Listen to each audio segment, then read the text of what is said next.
Bonjour, dans cette vidéo je vais vous montrer comment lancer Batocera sur un PC sans l'installer sur une clé USB ni un disque dur. On va tout faire sur le PC. Et à quoi ça sert? Ça sert à pouvoir tester une image facilement, comme on le ferait avec une machine virtuelle, hein. Donc là on va le faire avec QEMU, qui est quelque part une machine virtuelle. C'est voilà, un peu mieux intégré dans Linux, hein. Ça utilise directement certaines possibilités KVM, etc. Peu importe. Et du coup, voilà, l'idée c'est de pouvoir tester des images, tester des fonctionnalités, et même pourquoi pas jouer sans rebooter son ordinateur. Donc de quoi avons-nous besoin pour ça? Donc juste d'un script. Donc en l'occurrence, il est disponible sur le GitHub de Batocera. Donc Batocera Linux, batocera.linux. Vous allez dans le dossier script Linux et vous téléchargez le fichier qui s'appelle runqmu. Voilà. Donc ce fichier-là, je le télécharge. Je me fais un petit dossier.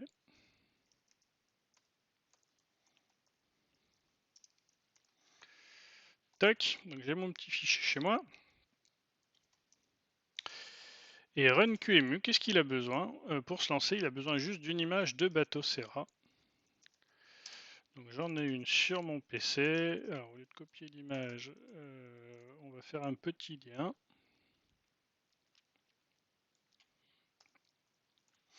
Voilà, donc j'ai le fichier qui est téléchargé ici, donc il faut télécharger la version x86-64, en l'occurrence c'est la 31, une version bêta.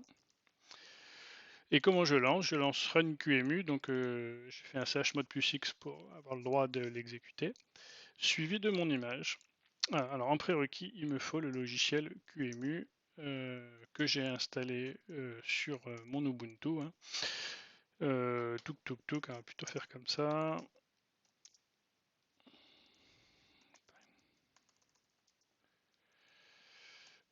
Alors, donc je sais pas lequel j'ai installé sûrement celui-là, QEMU System x86, voilà. Bref, j'ai regardé sur internet, j'ai installé QEMU. Donc QEMU, ben, il suffit de le lancer comme ça.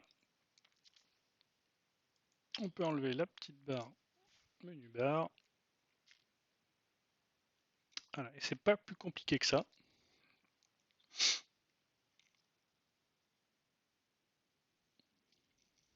Voilà, donc si vous découvrez la 31, vous voyez qu'il y a le splash screen au passage sur Batocera.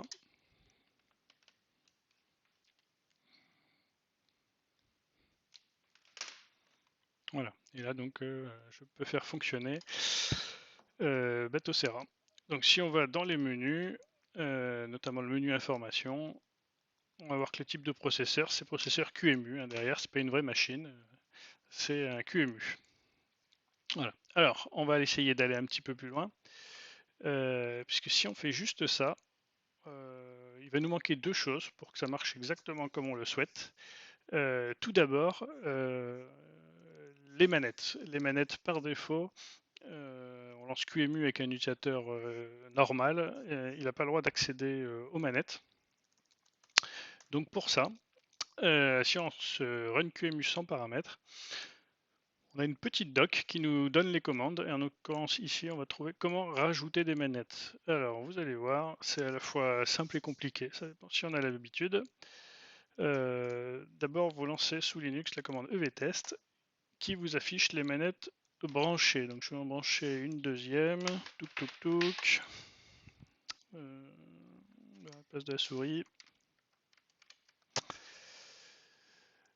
Hop, voilà, là en l'occurrence, j'ai deux manettes de brancher, une manette type PS3 voilà, et une manette Big Ben type PS3 également. Et on a leur numéro d'event hein, sous Linux, tous ces claviers, souris, joystick, ça s'appelle des events et ça réagit à des boutons, des axes, tout ce qu'on veut. Et dans la doc de runqmu, en fait, il me dit que si je lance cette commande-là sur un event, donc là en l'occurrence le 7 et le 15, donc le 15 et le 7,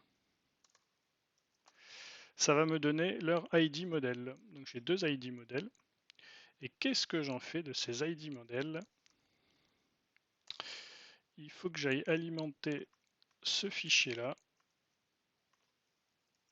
Donc ça, c'est un fichier sous Linux hein, de UDEV qui sert à dire que si je mets cette manette ou cette manette, automatiquement, je mets les droits lecture-écriture sur, en gros, sur la partie USB pour tout le monde. Donc ce qui fait que QEMU peut accéder sans souci aux manettes. Donc, voilà, vous devez créer ce fichier-là et éventuellement vous redémarrez UDEV juste après, voire vous rebranchez vos manettes, donc juste avec cette commande-là. Voilà. Le fait d'avoir fait ça, si vous relancez QEMU avec l'image, là par exemple je peux le faire, on va trouver nos deux manettes. Donc c'est à faire la première fois pour chacune de vos manettes. Alors on pourrait faire des trucs un peu plus bourrins, du style donner les droits à tout sur tout, mais le but n'est pas de corrompre votre machine non plus.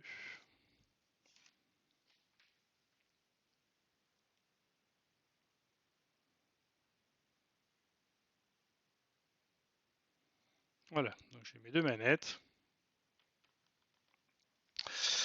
Et je peux jouer à un jeu par exemple. Alors pas ça, touc touc touc. Ah oui, alors je sais, j'ai pratiquement rien sur la clé, j'ai modifié, peu importe. Donc on va pas jouer à un jeu tout de suite. On va juste éteindre. Je pose une deuxième question. Maintenant, je mets à jour mon image.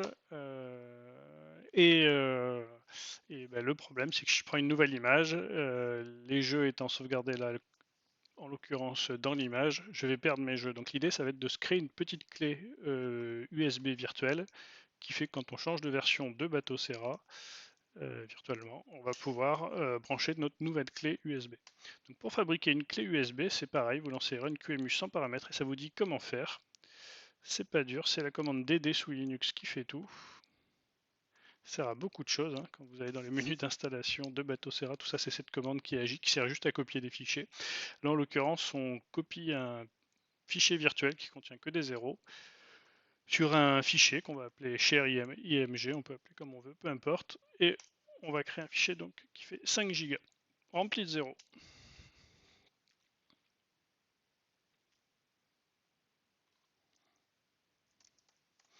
Voilà, j'ai fait mon fichier share IMG, qui fait 5 gigaoctets. Ça va être ma clé USB. Et pour lancer avec la clé USB, il suffit de la passer en paramètres. Donc en premier paramètre, mon image. En deuxième, ma clé.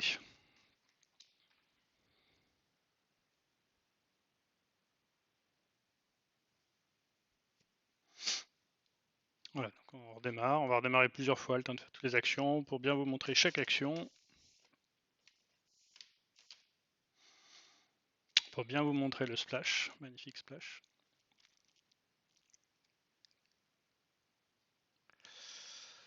Donc cette fois, je vais dans paramètres système, développeur, formater. Et je vais formater ma clé. Donc je vais formater mon disque. Là, il apparaît ici. Donc en l'occurrence QEMU Hard Drive. En BTRFS parce que c'est mieux. Je formate. Voulez-vous formater? Oui. Donc c'est assez rapide à formater. Et une fois que je l'ai formaté, il n'apparaît pas encore dans mon périphérique de stockage. Donc je pense que ça, c'est QEMU qui doit réagir comme ça. Sur un vrai système, normalement, il apparaît immédiatement. Il me semble. Donc on va redémarrer encore une fois.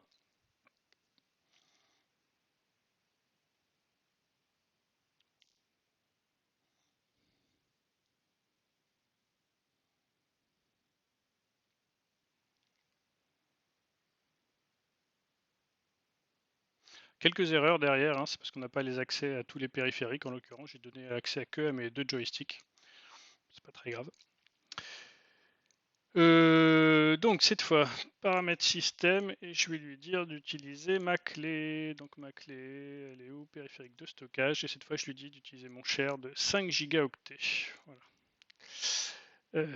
J'ai toujours pas mes jeux, hein, donc je vais en profiter. Donc c'est normal. Par contre, quand je vais rebooter sur ma clé, cette fois, il va utiliser ma clé qui est vierge. Donc il va initialiser une nouvelle partition share en copiant tous les fichiers par défaut de Batocera.